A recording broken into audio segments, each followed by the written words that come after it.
Yo, what's up? Welcome back to another episode of The Sauce, and what a night, what a start to the weekend. 6-0 in the NBA Finals game, perfect sweep. Also, the MLB video I posted went 2-0, so a perfect night on YouTube. Toast is slaughtering the MLB ticket. I think life is good at the Sauce Network tonight. We got a huge UFC card, so I'm bringing on the judge from MMA Court, up 11.5 units in his last 2 tickets. So let's pay attention here. Welcome to the Sauce. The Sauce. Sauce. Hey, get the sauce. What's up, everybody? The judge is back on MMA Court, guest starring on The Sauce to do some MMA picks for you guys for UFC 275. Let's get into this really quickly. We're going to start at the top and work our way down. First pick we have is Glover Teixeira versus Jiri Prochazka for the UFC Light Heavyweight Championship belt. The current champ, Glover Teixeira, is defending against Jiri. Now, Glover Teixeira, a little bit older than your average champ. And when I mean a little bit older, I mean he's old as fuck. Let's be real here. 42 years old, and the current champion is incredible. And what's even more incredible is this guy looks better every single time he goes out and fights. He hasn't had many injuries in his career, which I believe is what has led to his longevity thus far. Now, Jiri Prochazka, a little bit younger, he's about 30 years old, still has a ton of experience under his belt. Glover has about 40 fights. Jiri Prochazka has, I think, over 30 now. 3 losses on his record. The guy is a powerhouse. He comes forward, he fights with reckless abandonment, and the most interesting part about this is Jiri Prochazka only has 2 fights in the UFC, and he is getting a title shot. And the crazy thing is nobody seems to have a problem with this. No one's arguing with it. That's how good this guy has looked in his past 2 fights. His first fight against Volkan, he won by knockout. His second fight against former title challenger Dominic Reyes also ended in knockout with an amazing spinning back elbow. A lot of people think that Jiri is going to knock out Glover Teixeira. Now, I don't think that that is what is going to happen here. I think that we are going to see Glover come out. And don't get me wrong, I love Jiri Prochazka. He's an amazing fighter. I love everything this guy does. It's so much fun to watch. But we have not seen what it is like for him when he goes against a guy who's got wrestling and ground and pound like Glover Teixeira. Now, he may have faced someone like that over in Ryzen before he came over to the UFC, but those aren't fights that I necessarily have access to watch. So this is going based off of the past 2 fights he's had, which are very impressive victories, but there really wasn't any kind of grappling exchange in either one of them. It is something that Glover Teixeira does very, very well. If I am going to pick this fight, it is a 5-round fight, something that we have not seen Jiri do yet in the UFC. We have seen Glover Teixeira do it countless times. I'm going to have to lean towards Glover Teixeira to win this, and I actually think we're going to see Glover Teixeira win this by submission. That's the pick for the main event. Let's move down the card a little bit further. The blasphemous co-main event, we got Valentina Shevchenko versus Taila Santos. Many people don't know who Taila Santos is. I got something to tell you. This girl is probably, in my opinion, the first real title challenger that Valentina is actually going to fight at 125. And I'm not discrediting the other women that have fought her by any means. This girl, though, is 19-1. She is extremely dangerous, and she's very big for 125. It is something that we saw Valentina have trouble with when she was at 135. She had trouble fighting Amanda Nunes, and it was not anything to do with skill. In my opinion, Valentina is a much more skilled fighter than Amanda Nunes, all over the place, everywhere, on the ground, in the stand-up, everywhere. I just think that Amanda was bigger than her. We have a certain instance right now where we might be seeing something similar. Taila looks like she is going to be a little bit bigger than Valentina. But with that being said, I cannot pick against Valentina. I just can't do it. Maybe it's a bias on my part, but I think that Valentina is going to win this fight, and I think it is going to be 5 rounds, and I think it is going to go to a decision. I think Valentina is going to get the victory by decision this week. If you bet her on the money line, it's really not going to warrant, it's not going to win you anything, really. She's such a heavy favorite in every fight she's in. You got to kind of pick method of victory. I'm going to go with a decision here with Valentina over Taila Santos. I think Taila is tough enough to be able to handle the punches and the strikes from Valentina. I don't see Valentina getting the submission here, but I do see her being able to grind this out. I think Valentina is definitely going to have the speed advantage in this fight. I think she's going to stay away from her as much as possible. If you want to bet her on the money line, the best thing to do would be to throw her into some kind of parlay just to add a little bit more to it and spice it up a little bit. But betting the money line by itself, probably not the best idea. You're really not going to win much. The risk reward is just not there for me. We move down the card a little bit further. We have a rematch of the greatest female fight of all time, probably one of the greatest fights of all time, and that is Weili Zhang, former strawweight belt holder, versus Joanna Jędrzejczyk, another former strawweight belt holder. Their last fight, which happened a couple years ago, right before the pandemic started, it was a 5-round war between Joanna and Weili, and I personally believe that Joanna, I thought that Joanna won the fight, in my opinion. I wasn't upset that they gave it to Weili. I thought that Joanna won personally in their last outing. But since then, we've seen Weili Zhang fight 2 times. Both times, she has lost. She was knocked out by Rose in her fight after the fight with Joanna, and then she lost the decision to Rose after that. And then Rose had her fight with Carla Esparza. Let's not bring that up and talk about that, because I might end up committing suicide if I think about that fight again.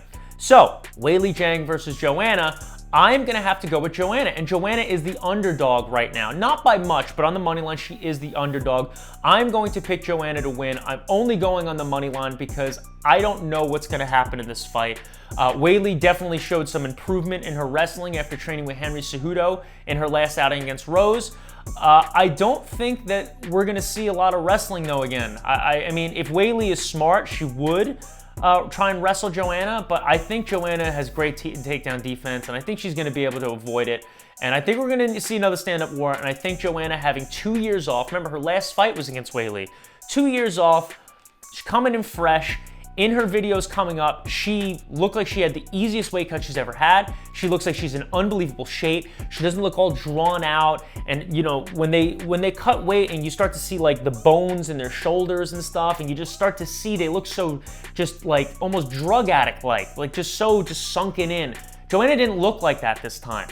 I think we're going to see something special. I think Joanna wins this fight, and I think Joanna goes on and fights Carla Esparza, and that's a pick for another day because I think that's going to happen eventually, and we might see history repeat itself between Joanna and Carla. So, Joanna is my pick on the money line against Weili Zhang. That is my pick for that fight. I wish it was 5 rounds, but it's only 3. Now, we move down a little bit further.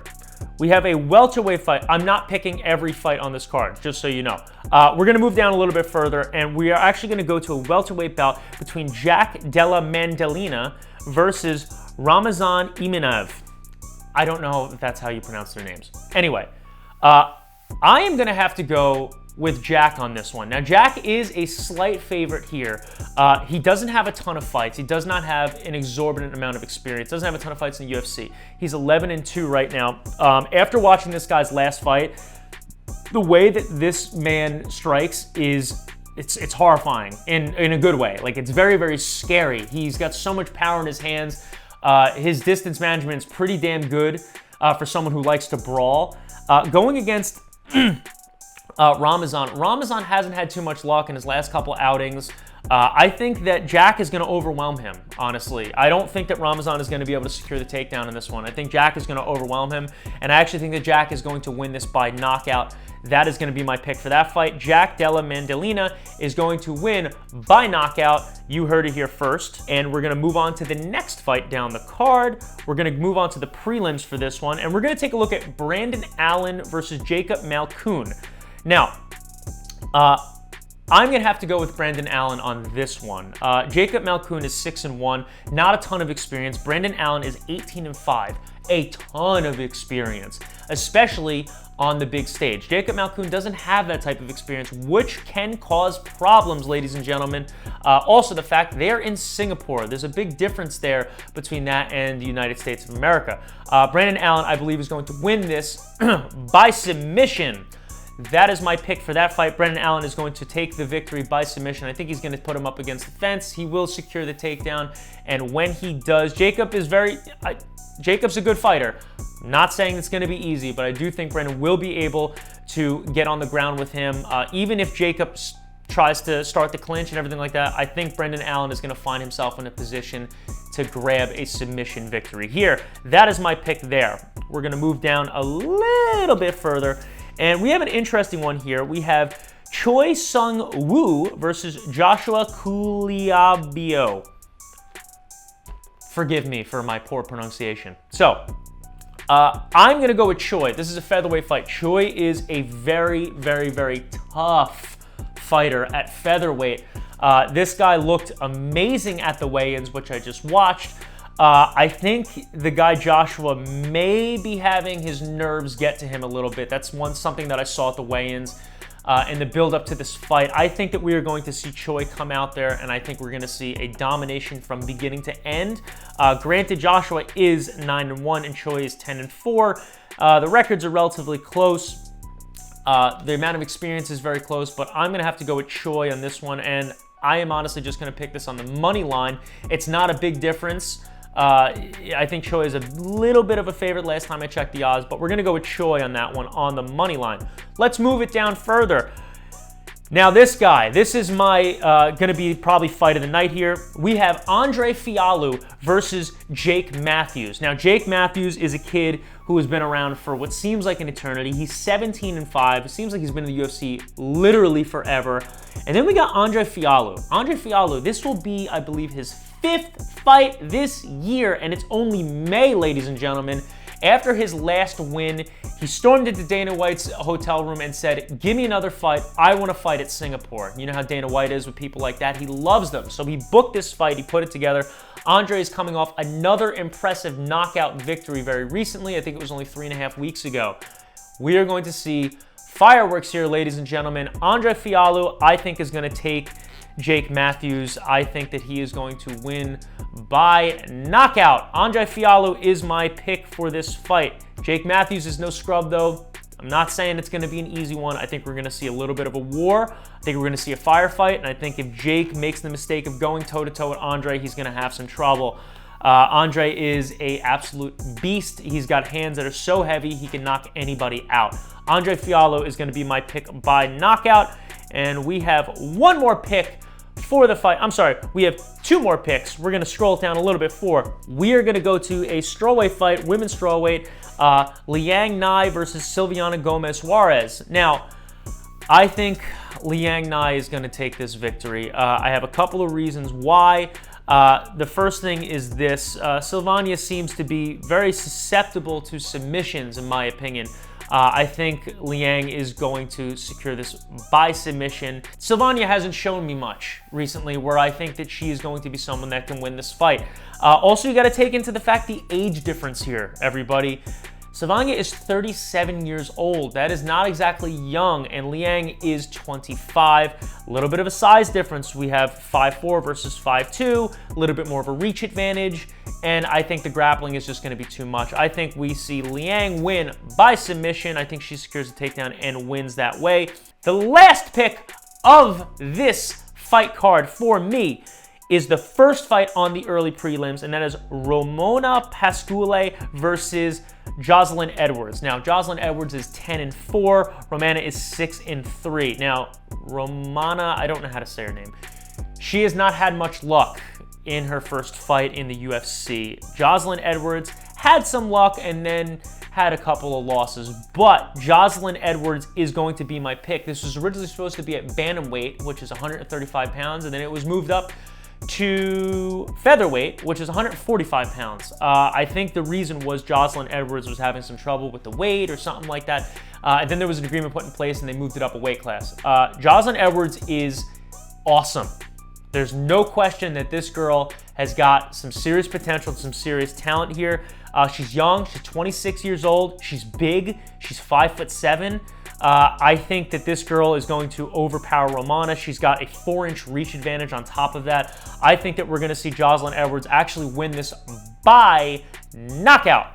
That is my pick for this one. You heard it here. Thank you guys for watching so much. Thank you for tuning into The Sauce to listen to the judges' MMA picks. Don't forget to go to my channel and watch my content at MMA Court on YouTube. Don't forget to follow me on Instagram at MMA_Court. Let me know what you think in the comment section below of this. We did great last week. We did fantastic the week before. We're just getting started here. Let's win some goddamn money, ladies and gentlemen. Tune in every week, watch my picks on the sauce, and then come to my channel, and then hear about all the other fun stuff going on in the mixed martial arts world. And anyone that wants to make fun of me because of my judge gown and my gloves, by all means, have a ball. Just do it in the comment section the best you can because it helps the algorithm. Thank you, everybody. Thank you, everybody. Keep tuning in. Picks are coming left and right. The judge is out and the case is closed.